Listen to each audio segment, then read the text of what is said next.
जहाँ पर Japanese soldier Indonesian और डच लोगों को मार रहे होते हैं। दरअसल जापानी लोग उन दोनों से नफरत करते थे। इसी वजह से एक दिन जापानीज सोल्जर उन लोगों को मारने लग गए। तभी हम इवाना नाम की एक लड़की को देखते हैं जो एक इंडोनेशियन लड़की होती है। वो कुछ इंडोनेशियन को जापानीज की कैद से भगाने में मदद करती है, जिसमें एक इवाना का बॉयफ्रेंड भी भाग रहा होता है। लेकिन कुछ जापानीज सोल्जर उसे पकड़ लेते हैं और अपने बॉस के पास लेकर जाते हैं, जिसका नाम मास सूर्या था। जब इवाना उसके पास पहुंचती है तो हमें पता चलता है कि मास सूर्या और इवाना पहले दोस्त हुआ करते थे। तभी मास सूर्या उससे पूछता है कि बाकी छिपे हुए इंडोनेशियन कहाँ हैं, मैं उनकी मदद करूंगा। इवाना अपनी दोस्ती के चक्कर में छिपे हुए इंडोनेशियन का पता बता देती है, क्योंकि उसे लगता है कि मास सूर्या उनकी मदद करेगा। लेकिन ऐसा नहीं होता, बल्कि वो उनको मरवा देता है और फिर इवाना को भी मारने जाता है। लेकिन तभी इवाना का बॉयफ्रेंड वहाँ जाता है और उसे बचाकर भागता है। लेकिन तभी मास सूर्या पीछे से गोली चला देता है, जिसके बाद हमें प्रेजेंट का सीन दिखाया जाता है, जहाँ पर हम एम्बर और डीका नाम के बहन भाई को देखते हैं, जो अपने पेरेंट्स के एक्सीडेंट में डेथ होने के बाद अपने पेरेंट्स के दोस्त के नर्सिंग होम में जा रहे होते हैं। यहाँ उनके पेरेंट्स के डेथ के बाद से एम्बर को सही से नहीं दिखाई देता। जब दोनों एक बस में होते हैं तभी बस में एम्बर को अजीब सा लगता है, जैसे उसकी सीट को किसी ने धक्का दिया। जब एम्बर पीछे मुड़ती है तो उसे धुंधला सा दिखाई देता है और वो डीका से देखने के लिए बोलती है। जब डीका पीछे मुड़कर देखता है तो उसे कुछ भी दिखाई नहीं देता।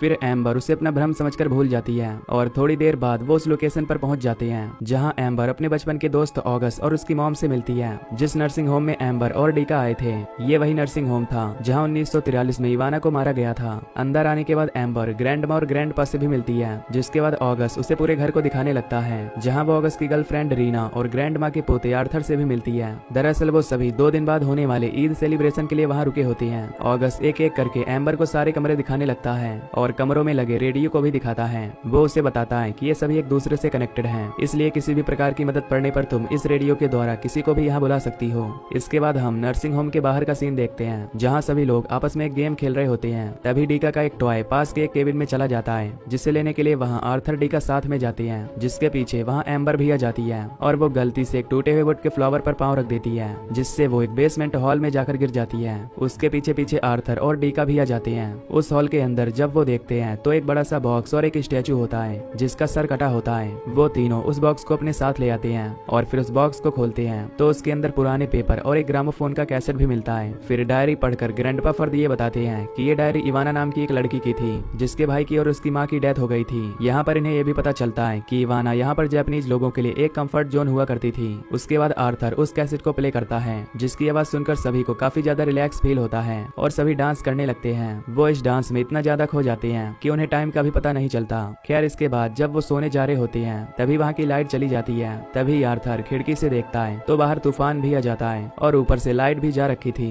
फिर सब लोग कैंडल लेकर एक एक कर अपने रूम में सोने चले जाते हैं। दूसरी तरफ ऑगस्ट अपनी गर्लफ्रेंड रीना के साथ किचन में ज्यादा क्लोज जा रहा होता है। लेकिन तभी ऑगस्ट को किसी के घर के अंदर आने की आवाज सुनाई देती है, जैसे घर में कोई आया हो। जब वो उस आवाज के पीछे जाता है तो उसे वहाँ कुछ नहीं दिखाई देता। दूसरी तरफ एम्बर अपने रूम में रेडियो से निकली आवाज को सुन रही होती है और उसके पास जाती है। जब एम्बर रेडियो के पास आती है तो वहाँ पर रेड लाइट जलती है और उसे ऐसा लगता है कि कोई उसे मदद के लिए किचन में बुला रहा है, जिससे वो किचन में जाती है, जहाँ वो एक अलग ही दुनिया में खो जाती है और उसे साफ साफ दिखाई देने लगता है। इससे पहले कि वो सब समझ पाती तभी वहाँ पर डीका आ जाता है। दूसरी तरफ ग्रैंडमा को ग्रामोफोन से कुछ बजने की आवाज आती है, जिसे सुनकर वो नीचे उसे बंद करने जाती है और बंद कर देती है। जिसके बाद ग्रैंडमा को वहाँ एक कटे सिर वाला स्टैचू दिखाई देता है और एक चलते फिरते सर कटे स्टैचू को देखकर ग्रैंडमा काफी ज्यादा डर जाती हैं, जिसकी वजह से वो अपने आप को भागकर एक बाथरूम में लॉक कर लेती हैं। तभी एक डरावना सा हाथ उनके बगल में से निकलता है और उनका गला इतनी जोर से दबाता है कि उनकी आंखें ही बाहर निकल जाती हैं और उनकी मौत हो जाती है। अगले दिन सभी डाइनिंग रूम में आते हैं। तभी सब लोगों को डाइनिंग रूम के बीचों बीच वही सर कटा स्टैचू दिखाई देता है, जिससे उन लोगों को लगता है कि आर्थर प्रैंक करने के लिए इसे नीचे यहाँ लेकर आया है। लेकिन असल में वो स्टैचू जिंदा था, जिसके बारे में हमें आगे पता चलेगा जब सभी लोग आर्थर से पूछते हैं कि क्या ये तुमने ही किया है, तो आर्थर साफ साफ मना कर देता है। लेकिन उसकी बात का कोई विश्वास नहीं करता। उन्हें लगता है कि आर्थर ने ही ये किया है, क्योंकि आर्थर पहले भी काफी सारे प्रैंक उनके साथ कर चुका था।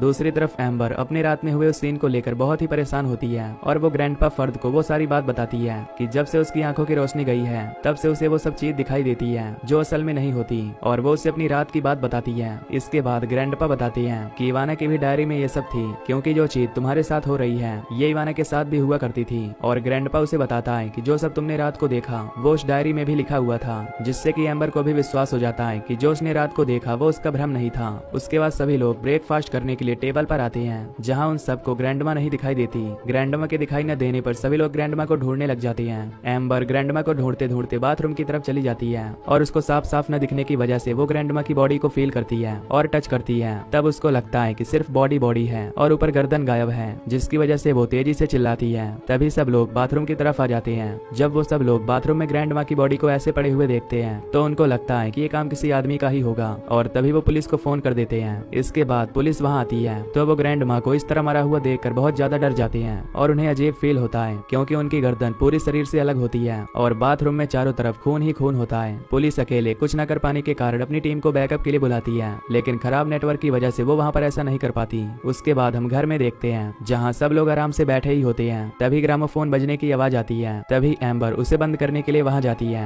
लेकिन तभी उसको 1943 के विजन दिखाई देने लगती है जिसमें वो सब कुछ देखती है जिस रात इवाना को जापानीज सोल्जर के द्वारा बहुत ही ज्यादा टॉर्चर किया जा रहा था। और तभी उसे वो दिखाई देता है जब माँ सूर्या इवाना से बाकी छुपे हुए इंडोनेशियन का पता पूछता है तो वो उसे झूठा बताती है। इस वजह से वो इंडोनेशियन को भड़काकर उनसे इवाना को बहुत ज्यादा टॉर्चर करवाता है, जिसके बाद इवाना उन्हें श्राप देती है कि मेरी एक खून की बूंद इंडोनेशियन और तुम लोगों को जहन्नुम बना देगी। जिसके बाद माँ सूर्या अपनी तलवार से इवाना की गर्दन को उड़ा देता है। इसके बाद इवाना का बॉयफ्रेंड ये सब देखकर बहुत ही दुखी होता है और वो इवाना की गर्दन को एक कुएं में फेंक कर आ जाता है और उसकी बॉडी को एक मिट्टी में लपेट कर नीचे बेसमेंट में रख देता है, जिससे कि हमें ये पता चलता है कि जिस बॉडी को हम नर्सिंग होम के बेसमेंट में देख रहे थे वो और किसी की नहीं इवाना की बॉडी थी और उसके अंदर इवाना की आत्मा थी, जिसकी वजह से वो एक जगह से दूसरी जगह मूव कर पा रही थी। जिसके बाद उन सभी को वो सारा सीन परछाई के रूप में दिखाई देने लगता है, जिसकी वजह से सभी के सभी बहुत ज्यादा डर जाते हैं। और जिस रात इवाना के साथ ये सब कुछ हुआ था वो सब कुछ उसी दीवार पर दिखाई देता है और ग्रामोफोन से इवाना की चीखों की आवाज भी निकल रही होती है, जिससे अब सभी को उसके बारे में पता लग जाता है और सब लोग बाहर खड़ी कार की तरफ भागते हैं। लेकिन इवाना ऑगस्ट को अपना शिकार बना लेती है। उसके बाद सभी बचे हुए लोग पुलिस ऑफिसर की कार में भागने की कोशिश करते हैं, लेकिन कार स्टार्ट ही नहीं होती है। उसके बाद इवाना वहां आकर आर्थर और डीका को भी अपना शिकार बना लेती है